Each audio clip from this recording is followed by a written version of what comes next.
स्वागत है दोस्तों आपका एक बार फिर से मेरे चैनल दानिश लाल ऑफिशियल में। आज हम बात करेंगे जन्नत और दोज़ख के बारे में। देखिए सब जगह हर मज़हब में कहीं न कहीं स्वर्ग और नरक का ज़िक्र है, हेवन हेल का ज़िक्र है, जन्नत दोज़ख का ज़िक्र है।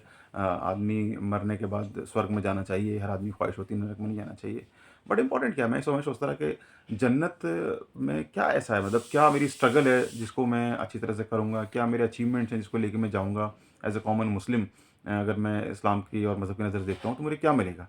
तो मैं देखता हूँ कुरान में लिखा हुआ है कि आपके ऐसे नीचे बाग होंगे जिनके नीचे दूध की नदियाँ और शहद की नदियाँ देख रही होंगी, बह रही होंगी।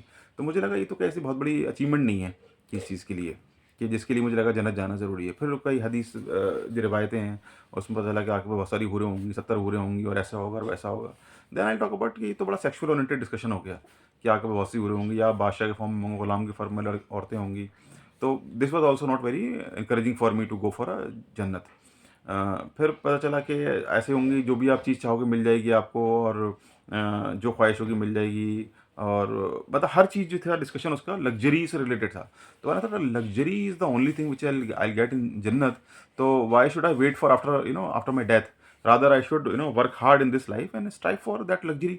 मतलब अगर मुझे दूध की नदियाँ और शहद बाग में बहाने होंगे तो आई एक्सप्लेन कि मैं फार्म हाउस के लिए मेहनत करूँ, अच्छे घर के लिए मेहनत करूँ। अगर मुझे हूर का मसला होगा तो मैं बहुत खूबसूरत किसी लड़की से शादी करूँ। अगर मुझे हर चाहत की मेरी ख्वाहिश अगर पूरी हो जाएगी तो I will strive more for earning more money, ताकि मेरी कोई भी ख्वाहिश उससे मैं उसको लग्जरी हासिल कर लूँ।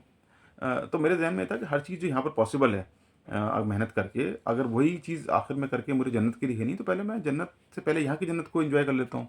तो व्हाट इज़ इम्पॉर्टेंट? तो the important is what? The purpose of the life, कि अल्लाह चाहता है कि आप प्यूरीफाई होके आएँ। तो जिस अल्लाह ने, सो I thought in that way कि क्या ऐसी चीज़ है जो मेरी समझ से मुझे लगता है, I may be wrong also but this is my understanding. जन्नत इज़ व्हाट? जन्नत जो है वो अल्लाह की रज़ा है।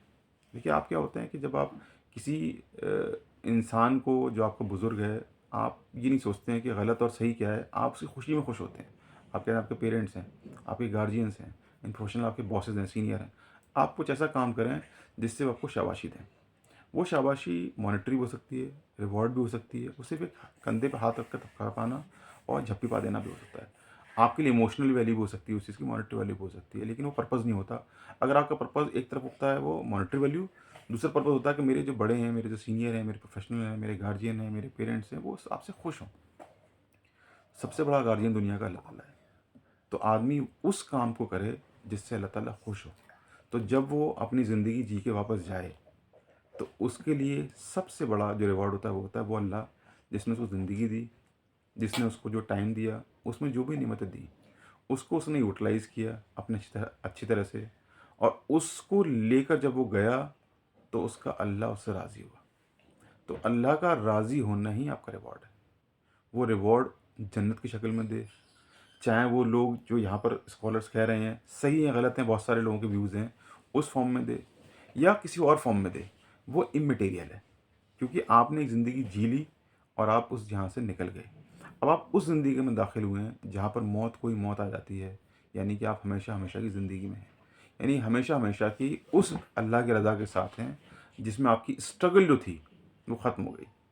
अब वो जो लाइफ आपकी स्ट्रगल लेस है, अल्लाह की रज़ा के साथ है, उस लाइफ को एंजॉय करना, इसको आप तसव्वुर कर नहीं सकते, इसलिए क्योंकि जो भी करेंगे आप, मैंने सिंह आप मतलब एज ए कॉमन पर्सन, वो दुनिया के पर्सपेक्टिव में करेंगे। वो आप उस पर्सपेक्टिव में नहीं कर सकते जिसके बारे में आपने जाना ही नहीं है। तो जिसके बारे में जाना ही नहीं है, उसके बारे में आप कई तरह के व्यूज़ सुन सकते हैं, बट मेरा अपना मानना ये है कि अगर आप वो काम करते हैं जिससे अल्टीमेटली अल्लाह के सामने जब आप पहुँचते हैं और वो अल्लाह आपसे राज़ी होता है, यही आपका सबसे बड़ा रिवॉर्ड है।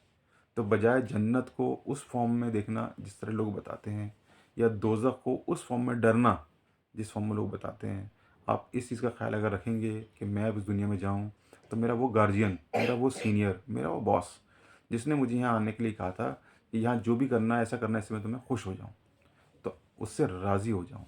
तो उससे राज़ी होने के टाइम अगर आप वहाँ पहुँचेंगे, I think that is your biggest reward and we should work for it. आपको मेरे बारे में ये कमेंट्स कीजिए कि मेरे व्यूज़ कैसे लगे। I appreciate your comment. Take care, stay safe.